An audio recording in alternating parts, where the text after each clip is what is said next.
Hey, welcome back to the Wheel Friends Podcast, the comedy podcast that exists in the world of bicycling. I'm your host, Craig Richards. Today's episode is going to run a little longer than normal, so if you are commuting to work, try and add a couple more miles to your ride. I bet you won't regret it. Also, if this is your first time listening, I want to thank you so much for giving the show a chance, and I do want to warn you that occasionally there will be swearing, so if that is not your thing, I just want to give you the heads up, it's there. Also, bicycling is a dangerous activity, so make sure you use your head. Any actions and decisions you take on the bicycle are yours and yours alone, so make sure you make the right ones. In today's episode, I meet a new member of the Grand Rapids bicycling community named Jake Bredesen. Jake's going to tell us about a recent bike tour he took across northern Michigan, how to cross the Mackinac Bridge, ways to keep from being bored on your bike, and lots of other stuff. So, stick around. That's after this.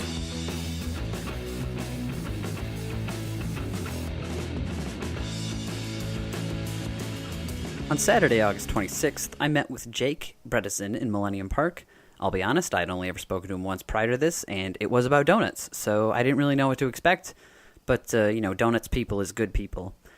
Jake turned out to be quite the character. Besides making donuts, he plays in a band, has a cat named Jellybean, does woodworking, and recently completed a bicycle tour. Bicycle tours are multi-day bike trips where all of your gear and supplies are strapped to your bicycle. Touring started almost as soon as bicycling did, with reports of people touring around France on dandy horses, or draisines, as early as the 1820s on. Bicycle touring exploded in the 1860s and pretty much still resembles how we ride today. The social significance of bicycle touring cannot be understated. To a lot of people, especially the lower middle class at the time, that couldn't afford like a car or anything, this basically unlocked the world for them. So bicycle touring was an incredible thing. In fact, one of the reasons for paving roads was for the benefit of bicyclists. And while our ancestors were touring outside of the big city for the first time, cities started popping up along popular bike routes. So we actually owe a lot to early bicycle tourers. So, maybe think about that next time somebody tells you that roads were made for cars. Anyway, Jake's tour was a week long, and I'm pretty jealous of his experience. So where'd you start from? Grand Rapids, basically right behind Freewheelers. I live right back there, and headed up towards Traverse City. Made it there in about a day and a half.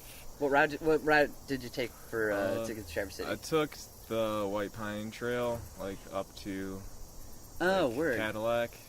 That's a really great ride on the White Pine, especially after Howard City when it turns to just gravel and. Yeah, the first bike trip I ever did was just a one-night one to the Canadian Lakes. Oh, nice. So just a little test run. And yeah, that's when I discovered that it wasn't paved all the way. Didn't know about that before. Yeah, they should really put a sign up about halfway, hey, dog, before you get too invested in this, it's gonna be a problem down the road. Yeah, that trip was cool. Got to see a castle. Wasn't expecting that at all. Yeah, it was the 4th of July weekend, and I went to a gas station, and one of the people working there told me that there was fireworks that night at a castle. And they just told me I should go check it out. So that was really cool. So I got to see fireworks over a castle. That's dope as hell. Yeah, we did my first overnight was just a sub 24 hour, and we took the White Pine up to Howard City. Stopped at the little grocery store there, and then I had poured over this map and found where the Huron Manistee National Forest starts, and I had to figure out where people's property lines were, because I just knew we wanted to do some real roughing. Found a sick spot on a hillside, surrounded by a creek. It was dope. Do you hammock or can't use a tent? We hammocked that time. Yeah, the first 2 nights I just pulled off to the side of the road and hammocked, and then mosquito net or no? Yeah, mosquito net. Nice. Got one built in. But so once I made it to Traverse City, I went to the Insane Asylum. Walked around there. Yeah. If you go there, try and get on a tour. If you don't get on a tour because they book up really fast, it's not that great. It's just a bunch of super expensive stores. Okay, that sounds. I thought it was just something you had to break into. No, there's. Oh, it's way cooler in my. Yeah, it's basically a mall now. Oh, just gross. A bunch of shops and offices. Keep insane asylums insane. Very slowly. Preserve their whackness. Leave them abandoned. Let kids explore them. That should be the policy. Yeah, there's like 5 or 6 like houses that are still abandoned that you can kind of look in, but I'm assuming that's where the tour goes. And there's also a tunnel where they used to like carry the dead bodies through, or something like that you can go into with the tour. Yeah, you're supposed to find that and assume those things. You don't get a tour of it. Yeah, well, that was cool. And then after that, I rode up to the Old Mission Lighthouse on like the smaller peninsula up there. That was really cool. It's a bunch of wine, like vineyards. It's huge mansions. Like, it's good business in wine. My original plan was to bike to Sleeping Bear Dunes. Yeah. But then someone at work was telling me about like blackout parks in Michigan. Versus like a state park or something. With, if you like, dream no hard light. enough, all parks are blackout parks. True, but yeah, there's no light pollution at all for like miles around. So there's so many stars. So after Traverse City, I rode up to the Headlands Park, and I got there Tuesday night, and I was planning on just camping there. But once I got there, you weren't allowed to camp at all. Which I wasn't expecting at all. Did you do some bandito stuff? You just like... Yeah, I just ended up sleeping out in their front lawn in a sleeping bag. I didn't even use a hammock, just slept on the ground. Stuck it to the man. In protest. Yeah. What you do, wake me up? Make me leave? Yeah. So yeah, slept under the stars that night, and then I still had like a few more days. I didn't have to be back till Sunday, and it was only Tuesday, so wanted to see if I could cross a bridge. Yeah. And ride up in the UP for a little bit. You get over or no? Yeah, I was planning on just like trying to hitchhike over, but it turns out you can just like call like the bridge maintenance people and they drive you over for $5. That's dope. Yeah, so that was nice. I was able to make it over super easy, and then because I actually have always wondered how you get over that. I'm like, do you pay somebody? Like, is there a taxi? Yeah, basically, like if you really wanted to do it for free, I'm sure you could like hitchhike over. But the first guy I asked just told me about the people to call, so that's what I did. That's a handy tip. Yeah. But yeah, once I got over, I was looking for like anything within 50 miles so I could make it there and back in a day. And the only place close to the bridge that anyone told me about was like the Soo Locks, which was like just over 50 miles. If I had an extra day or two, or it wasn't heading away from home, I would have tried to go to Canada, but I just kept heading further away from home, and I was like, I need to stop. I need to start heading back eventually. Yeah, I gotta go back. Haven't done the proper preparation to leave my life behind. Yeah. That'd be dope, though. So, how many miles round trip was it? It's around 700. No, that's sick. I use Strava, but I'm a bigger fan of Map My Ride. Yeah? It's a much better app, I think. Like, it tracks your speed better. It doesn't just have, like, each mile it tells you your average speed of that mile. Yeah. And it, like, tells you how many calories you burn. Strava doesn't do that. I like it.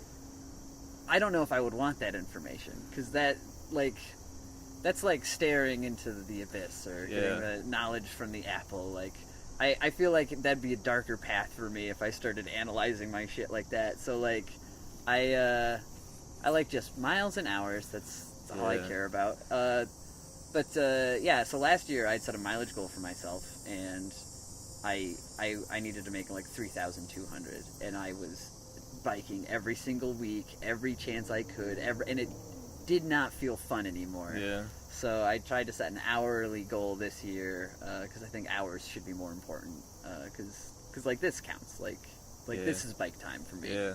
So the first half of the year I did Map My Ride, and then the second half I switched to Strava. So that's how I don't really know how many miles I have, because it's two different apps, and I just don't feel like doing the math.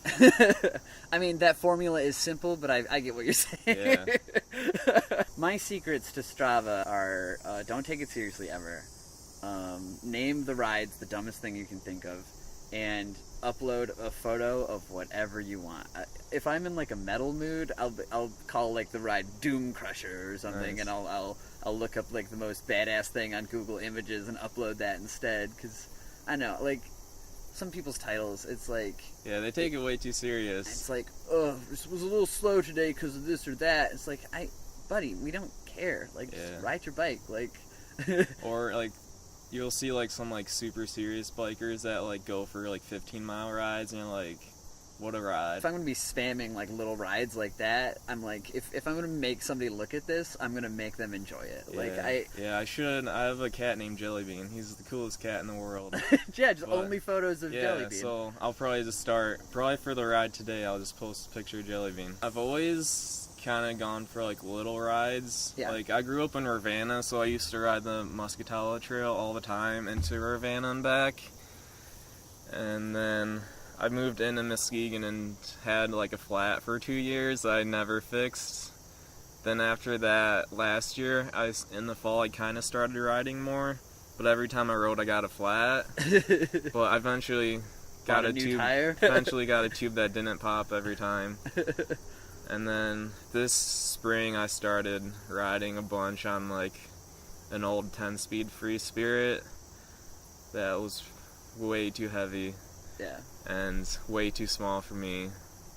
Well, I'll do like 20, 30 mile rides on that a few times a week, which was a lot of work on that bike. Yeah. And then eventually I just upgraded my bike. How good did that first ride on an upgraded bike feel? It was nuts. It was so much bigger, lighter.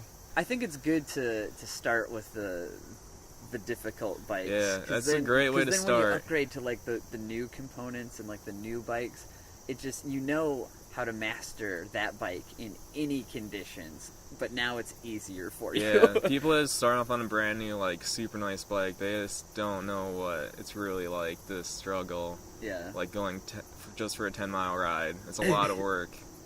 I like to ride older bikes a lot, and last week we went up to Wallfield Park again, and I rode the 1992 Bianchi Ibex, and at one point Eli and I swapped bikes, so I rode his Niner Ross, like aluminum, or no, it's a steel mountain bike, real big tires, super nice. And he rode the Bianchi, and after he did a lap on the flow track, he's like, this is dangerous. What do you think about when you're on, like, super long rides? Because with me, it's usually, like, food and music videos and weird... I had two great ideas for a company. One would be, like, a mechanic shop / like, cafe diner. And, like, it's just a small town, so, like, once you're getting your car fixed, you can just, like, jump over into the waiting room and just, like, have a nice, like, diner meal. That'd be dope. Can I tag on to that? Because I actually have this... so with the advent of electric cars, gas stations are going to change entirely. Yeah. So you're going to plug your car in for 2 hours or something. So, like, that place should be dope as hell. Yeah. It should be like super an arcade. nice and super clean, like a green space, Wi-Fi, coffee, like...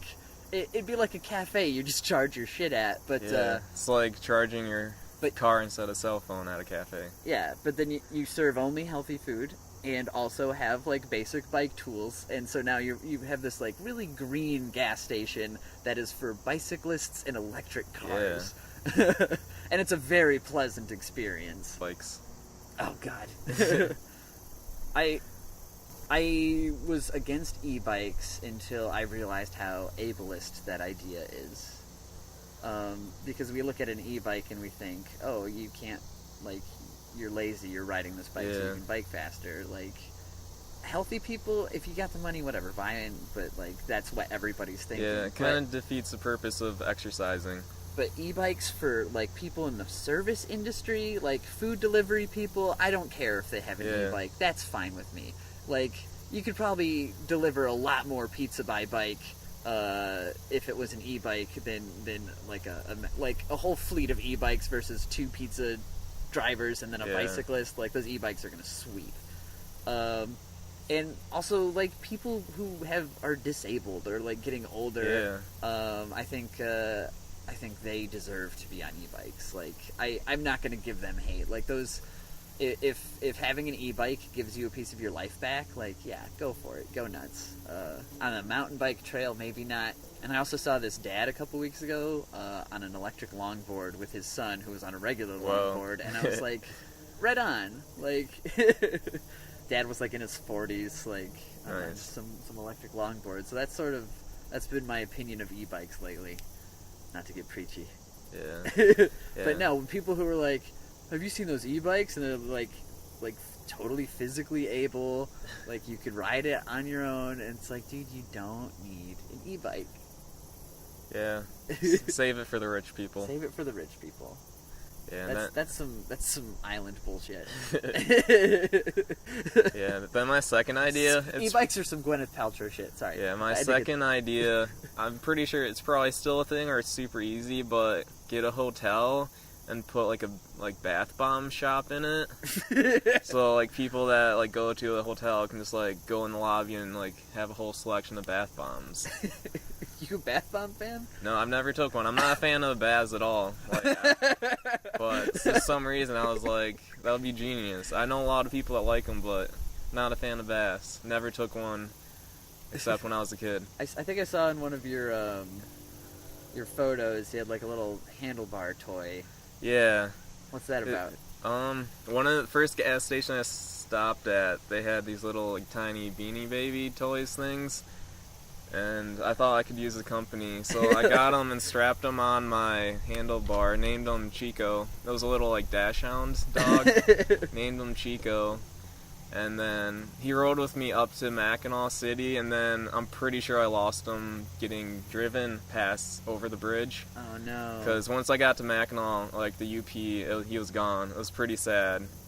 So I so I just had to ride all the way back home by myself. It was lonely.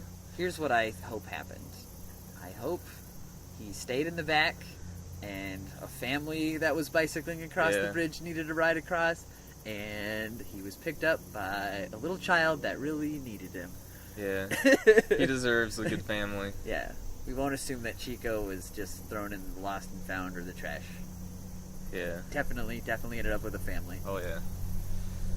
We were doing little sort of randonneur type rides a lot last year where we would bag out our bikes and just do like a little day trip, and we'd have everything we needed to do anything. Yeah. So we had like the hammocks and stuff. We were basically always ready to camp, but never camped. Okay.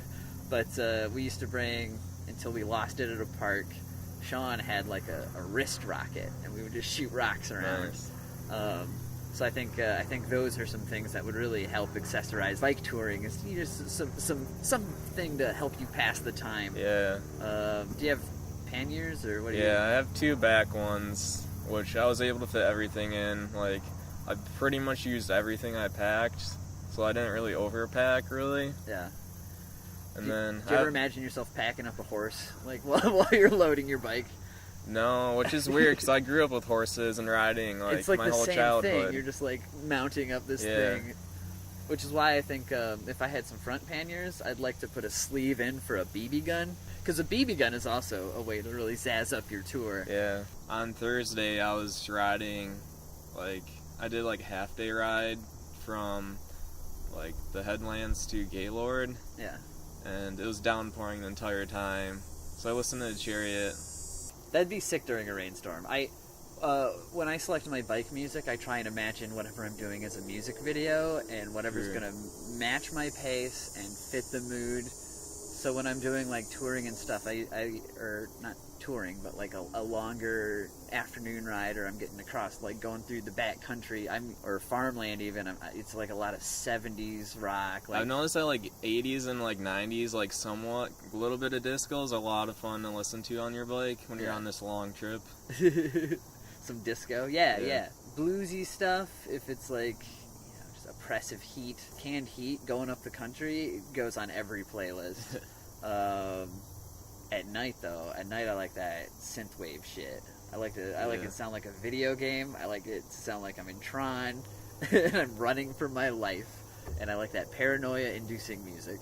Made it to Gaylord and just got a motel to relax. Because at that point I was kind of worn out, needed to stop biking for a little bit, just relax. How, hotel beds are gross, everybody knows that, but when you really need it, how good do hotel beds feel? Yeah, it was a super cheap motel. I talked them down to $56 for the super tiny room. They had a county fair. I went to that. They had this super cute puppy that had nothing to do with the fair, but he was there, and he was the best part of the fair. Friday, I rode up to Gaylord to Leroy, right outside Big Rapids. I had a friend that lives in Big Rapids, that I hit up to see if I could just like stay at her place. But she was out of town, but her dad has a cabin in Leroy. So I went there and just Upgrade. stayed. Yeah, That sounds sick. it was super nice. So I just like went up there and like spent the night with her dad that I've never met before. But so that was cool. Is her dad cool?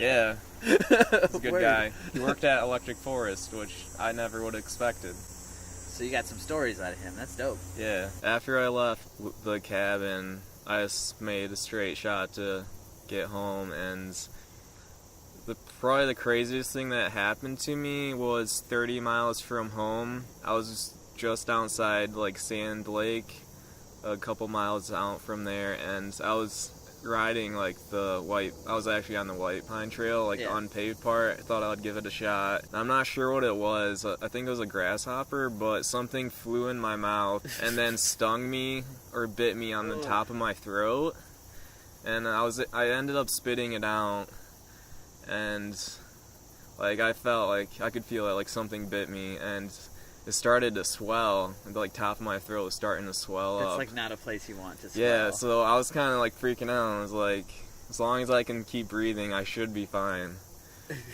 So I made it like a couple miles to Sand Lake, and my throat was starting to swell up a little bit more, where it was just like, it's getting like kind of uncomfortable, but I could breathe fine. So I just went and ate some ice cream to hope that it would help the swelling.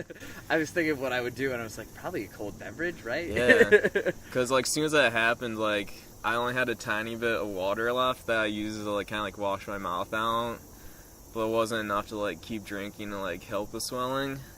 So I was out of water when that basically happens. So I rode a few miles and then made it into town, ate some ice cream, and filled my water up. And yeah, I'm pretty sure it was a grasshopper, because that was the only like bug I saw that day, really. Yeah.